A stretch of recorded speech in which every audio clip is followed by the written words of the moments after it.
Luca dug through his old stuff, not even sure what he was looking for.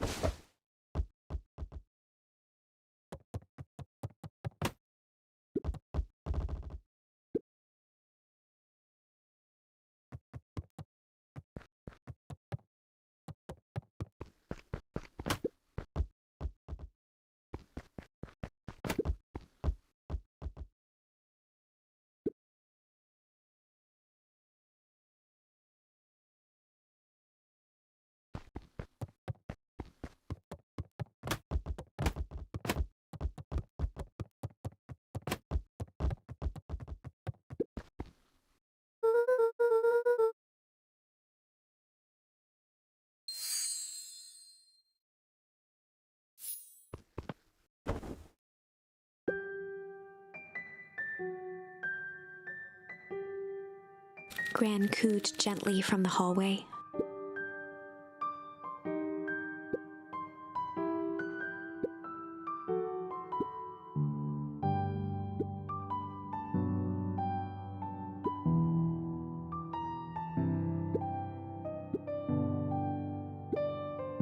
Luca just wanted to be alone. He waited to hear the sound of the front door closing.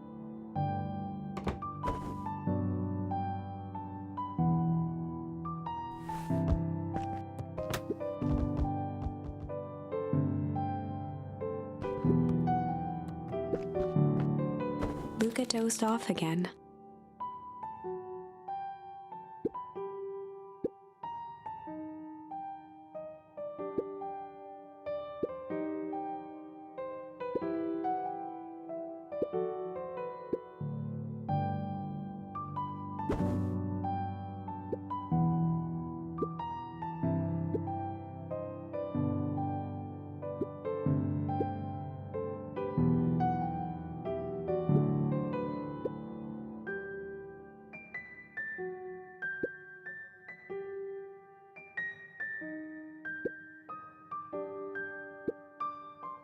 Luca still couldn't bring himself to go out.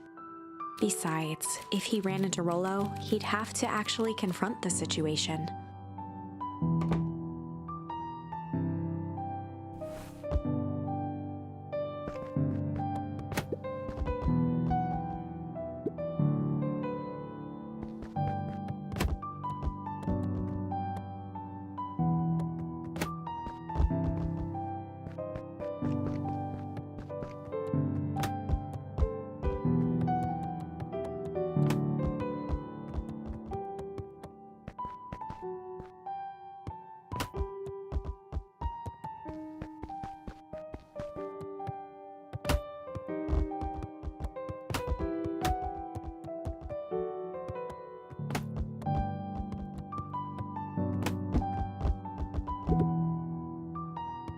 The Adventures of Hank Atomic. Luca carefully opened the cover and began to read.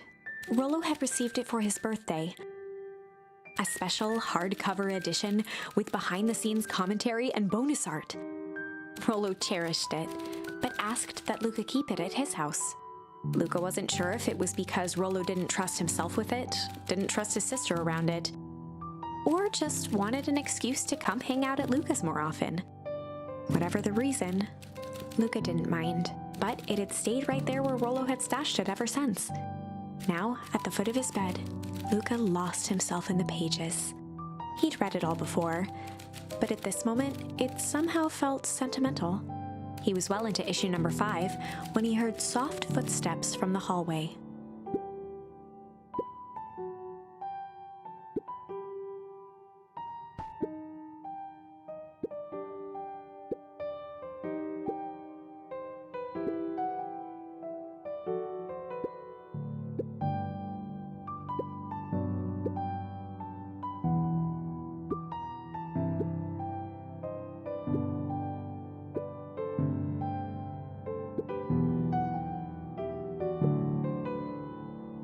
Without realizing it, Luca had pouted away the entire afternoon. He once again felt the weight of it all and allowed his weary eyes to close. Luca stood in a vast black expanse. He looked up at his father standing beside him. Walt was working a straw at the bottom of a fountain glass, trying to collect the last bits of milkshake. Dad? Where? Taking a final loud gurgling sip. His father peered up from the glass. He jangled the straw playfully with a warm smile, then lifted the empty glass as if to point into the darkness. The source? Luca's eyes followed his father's gesture. In an instant, he was sitting in front of a blazing campfire. Across from him sat a large figure in a yellow hazmat suit. The figure's voice was a scratchy echo. Well, if it isn't the man of the hour, make yourself comfortable. Luca held his shivering hands over the flame to warm himself. It doesn't work that way here. Their yellow-gloved hand pointed to the base of the flame. It's a cold flame, see? Luca peered at the base of the fire. It wasn't wood that was burning. It was Beacon Pines itself. Tiny buildings, freezing and crumbling as they were consumed by flame. Luca could see small shadows moving in the burning city. People. Luca leapt to his feet. We've got to help them! The figure gave a dismissive wave of their hand. Why waste energy helping people who can't even help themselves? The figure bent down to examine the panicked crowd as they desperately tried to stop the flames. They only care about what's right in front of them. Not like us. Luca's voice was a trembling whisper. Us? The figure slowly stood up, grabbing its helmet with both hands. With a jolt and a twist, the suit emitted a gasp. A cloud of torpid mist escaped, slowly revealing the face within. Luca's own face looked back at him. Older, worn, distant. The sensation was oddly familiar, as if he'd caught his own reflection by surprise in the mirror. The doppelganger smiled. I tried to help once. He gestured towards his face. And all it got me was this. Luca staggered back. You aren't me. Luca felt a hand catch his shoulder. His father was there again, beside him. Every choice sets us on a path. This is the end of one of your paths, son. Luca watched his older self shake its head ruefully, its face twisting into a cruel grin. Welp, Dad. If you wanted him to see this, far be it from me to disappoint. Luca watched in shock as the figure took a confident step forward and plunged into the flames. In a flash of cold light, he was gone. What does all of this mean? Luca felt a reassuring squeeze on his shoulder. Just remember, why we choose matters just as much as what we choose. Luca woke up to see a hazy figure at the foot of his bed, silhouetted in the morning sun.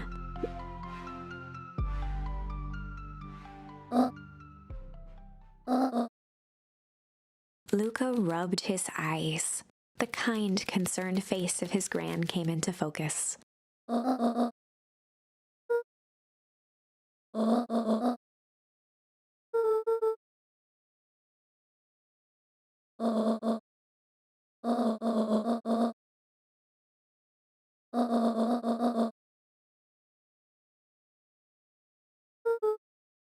Gran silenced Luca with a gentle pat on the leg.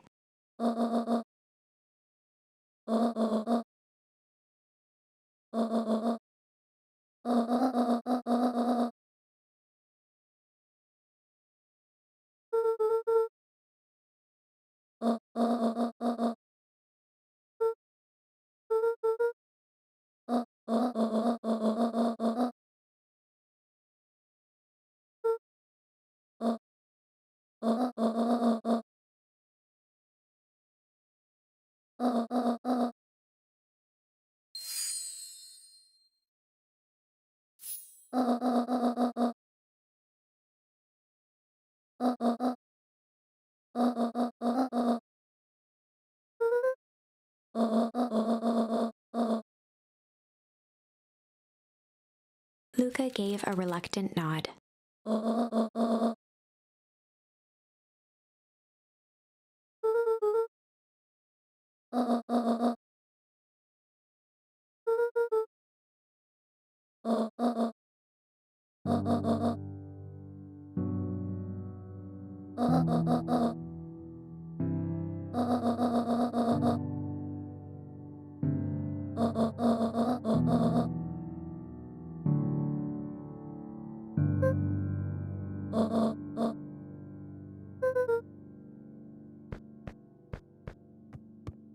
Luca took a deep breath.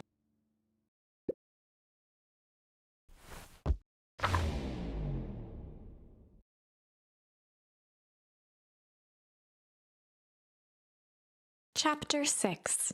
Through Thick and Thin. Despite Luca's bitterness, Gran was right. He needed to hash things out with Rollo. A big fight changes the nature of a friendship.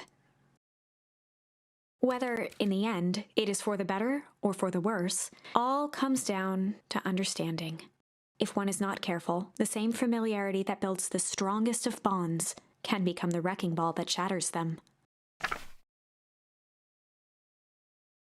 Luca emerged from seclusion, taking in the crisp festival air. But the events of the day weren't on his mind.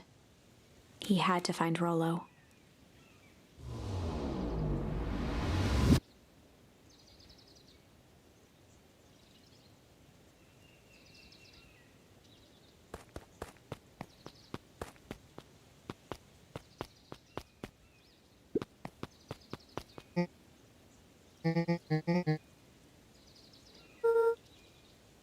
Roxy rolled her eyes, shaking her head.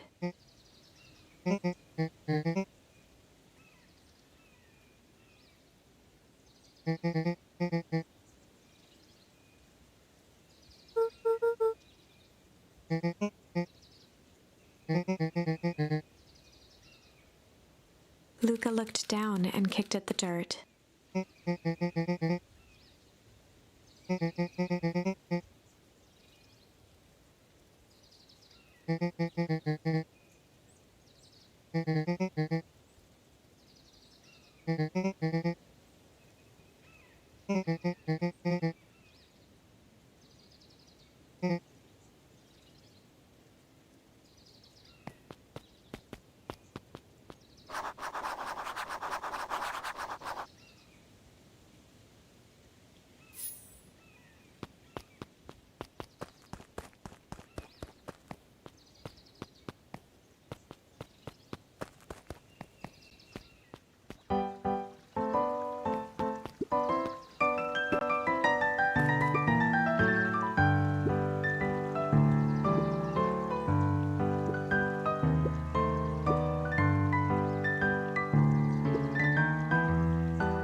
Luca wrapped some tape around the hook. Hey, you never know.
Luca stuck a toy stretchy hand onto the hook. Those things always get dirty anyway.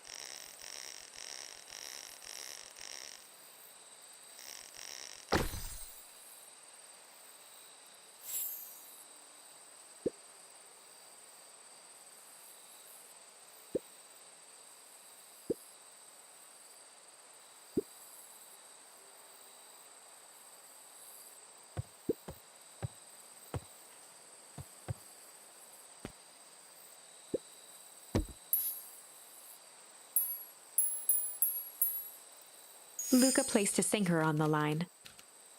Sometimes the best stuff is at the bottom of the pond.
Luca wrapped a twig of thyme around the hook. Some fish have refined taste.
Mr. Kerr pointed to his grinning mouth.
into the distance with a wistful look.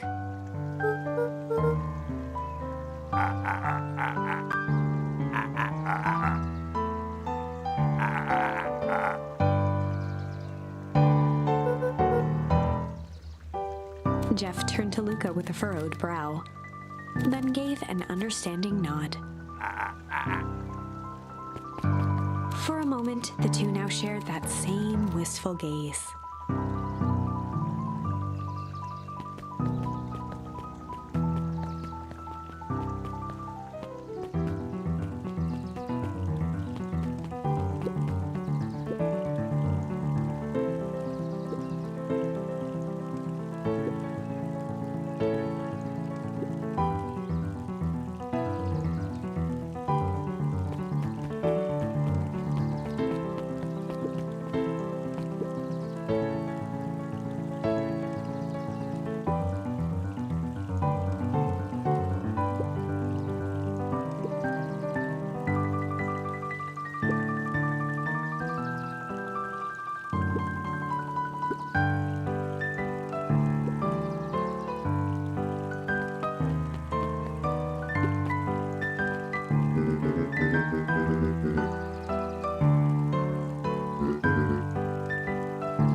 Kato's eyes lit with excitement.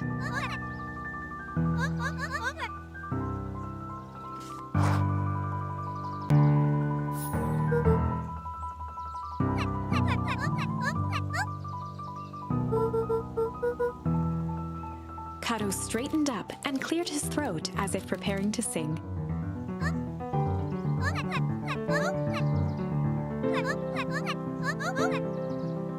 Kato stared at Luca eagerly.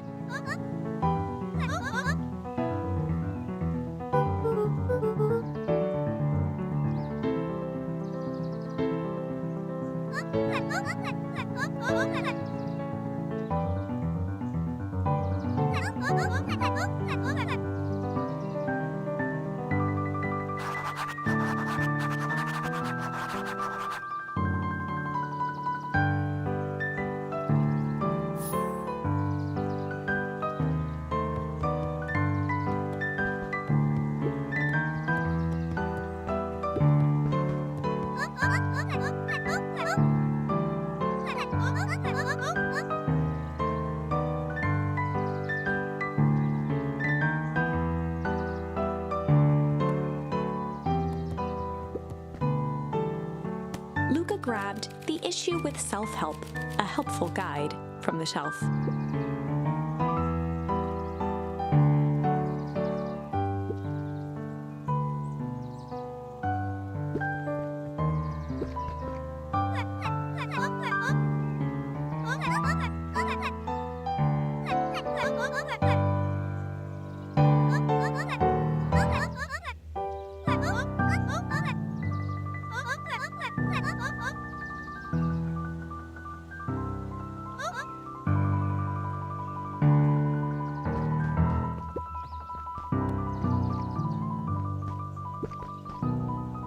Luca grabbed The 5 Pillars of Success from the shelf.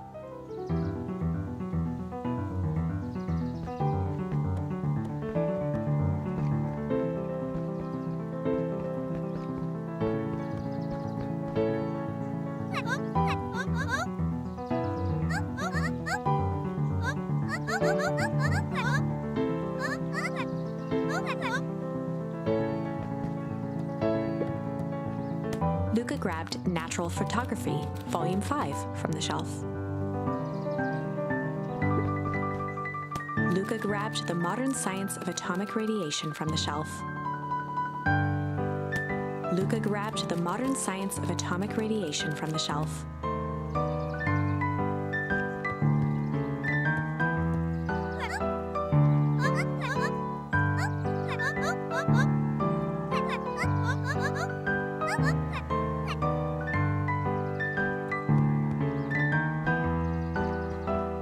Luca grabbed Natural Photography, Volume 5, from the shelf.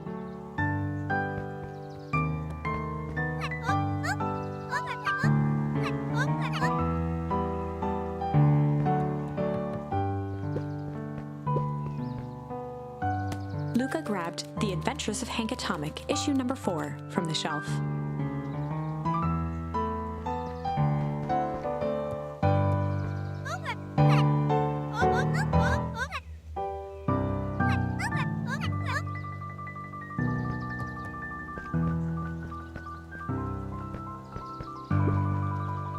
Luca grabbed The Adventures of Hank Atomic, issue number 5, from the shelf.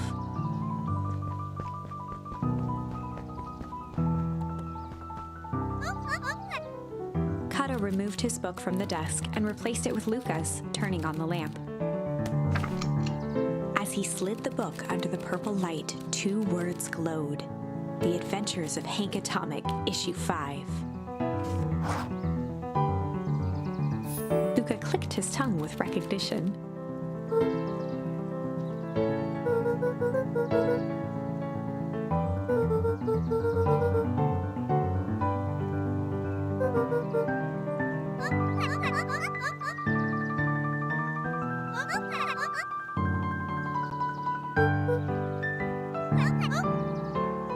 Kato began flipping through the pages, stopping when he hit a glowing word.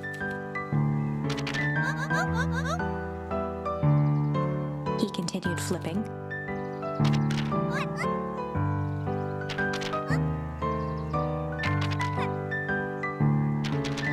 Reaching the end of the book, Kato looked up.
Before Luca could finish his sentence, Griffin handed him a corn dog.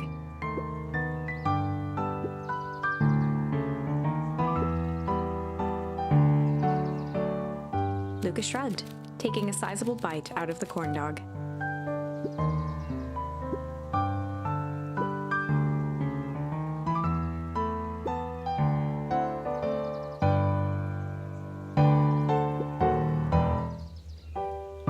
Luca tongued at his cheeks, feeling something rough between his teeth. He reached into his mouth and pulled out a slip of paper. He shook off the bits of corn dog to read the slip.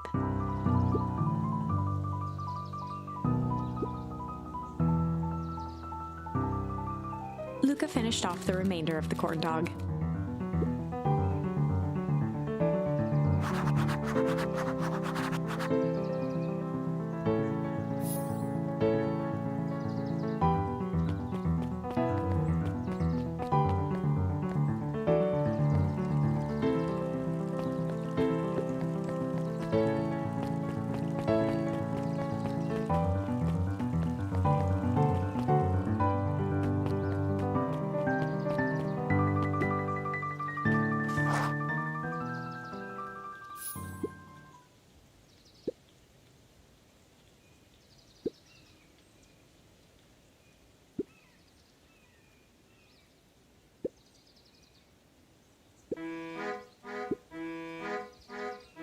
Lumi waved his hands around sarcastically as he began.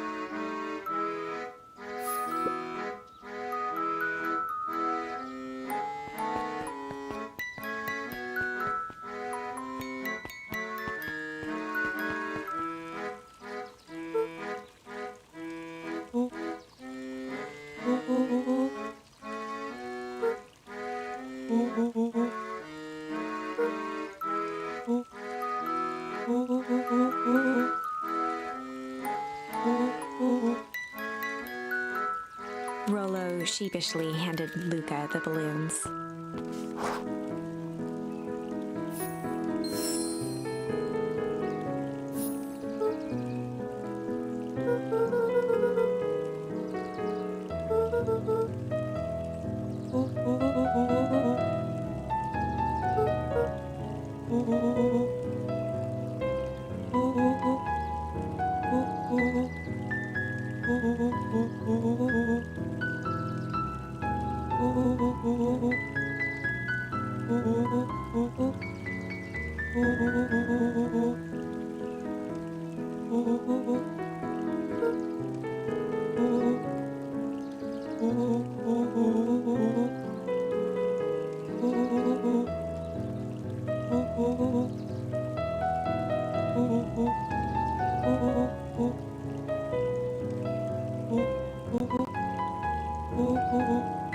Luca threw himself at Rollo, hugging him as tightly as he could.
Rollo handed Luca an unopened letter.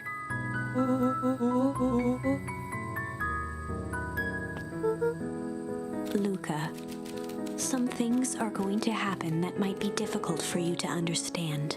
If I am honest, I hardly understand them myself. But whatever happens, I need you to know that I love you. None of this is fair to you. You have already lost so much. We both have. I wish there was a simpler way forward. But if there is, I haven't thought of it. God knows I've tried. Everything I've done, I did for you.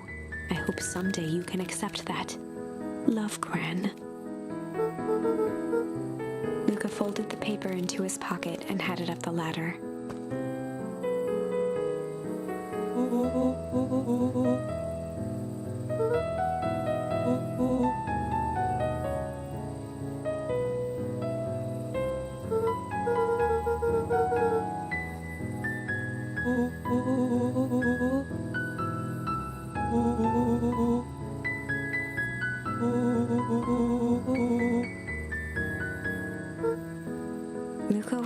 loss for words, but that was fine. Words aren't always necessary.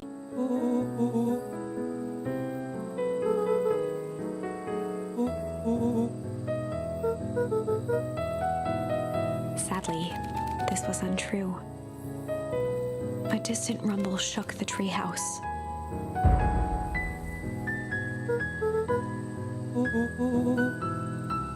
It was not fireworks. It was something the boys couldn't possibly comprehend. Something as old and cruel as time itself.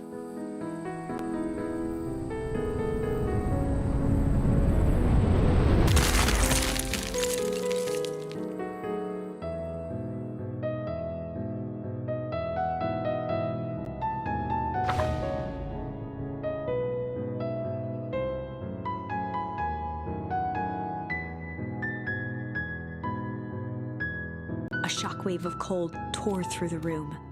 A bitter, unfathomable chill. Before they could react, it encased them in ice. Two boys, reunited by friendship, only to be cruelly separated by a malevolence beyond reason. And so, our story ends on this melancholy scene. In a silent treehouse turned statuary, in a town brought low by its secrets, sits a pair of friends, alone, together, for the rest of time. The end.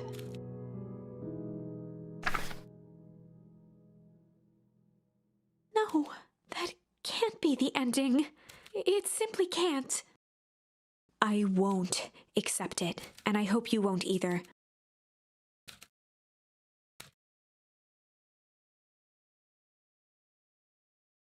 There are more endings, more possible. We are just going to have to sort through them all until we find the one that fits.